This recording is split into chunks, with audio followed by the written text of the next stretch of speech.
Hey guys, do you have a recoil that looks like this? Or maybe like this? Little dingly bob here. Let's fix it. Tools for this job that you're gonna need, pretty straightforward. You'll need a pick, something to cut your new and old rope with, some rope, a little tiny torch, and a new handle. First thing you're gonna wanna do is tear your old one apart. So let's get this rope out of here. So,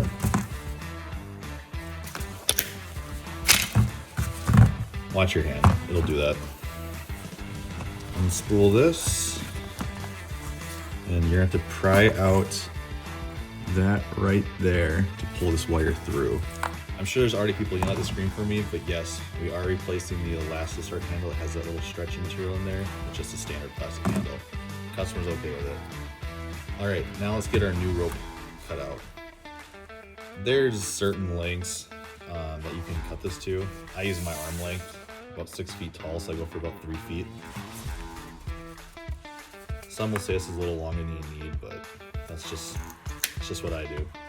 Next, we're gonna burn both ends of our rope so we get nice crisp ends to use. I go a little crazy on this, and all you have to do then, wet your fingers and pull it flat. It'll make a nice end for you. We're gonna do that on both sides. Now take one end of your rope, doesn't matter which one, and make a knot. You're gonna want the knot really close to the tip, so make sure you just get a little ball at the end and not some long string. Otherwise you're going to cut off and redo this part. What I like to do is get it tied off like this.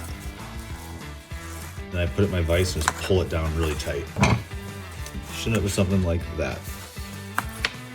Now we're going to take your not knotted side, and we're going to string it through your hole in here, and it will pop out the other side if done right. And this sometimes can take a few tries. This one in particular, you can see the spring through, so it's probably when I want to go down into that. If you need to, get your pick down in there and kind of try to pry it around, which is what I'm going to have to do, it looks like. Now, once you get the rope in there, you're going to want to get this and shove it into that slot as much as possible, because otherwise it will rub against your prongs as you're trying to spin this and you're trying to spin your flywheel. Now, it's not going to be perfect. Mine looks like this. Now, what we're going to do, we're going to do the same thing at the other end. Take your string, put it through your handle, like so.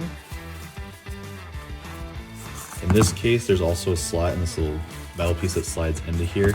So we'll also put it through there. And you need to tie a knot inside of here as well. So we'll do the same thing. So at this point, you should have something like this. Rope through your handle, rope through your starter cover, bunch of extra rope here. What we're gonna do now, lay this flat, take your pick, pull your rope up right here, and then we're gonna grab the rope and we're gonna spin the spring clockwise with the rope. So something like this. We're gonna take it right here, clockwise. This is gonna be hard to do if not looking at it. Get just some tension on that. The first time we're not gonna get a lot. You're gonna have to do this a few times. So you notice that this is trying to coil. Just pull it through, hold tension here, and slowly let it spring itself in, just like this. You can see I still got some extra, so we'll do it again. As you're doing it the second time, make sure you hold the rope on the bottom here, or somewhere on the turn, whatever you want to call it. And we're going to take it again, do the same exact thing. I'm just going to do 2 turns. I think that's all I need this time. Pull it through, let it slide in. There you go. We have a working starter cover.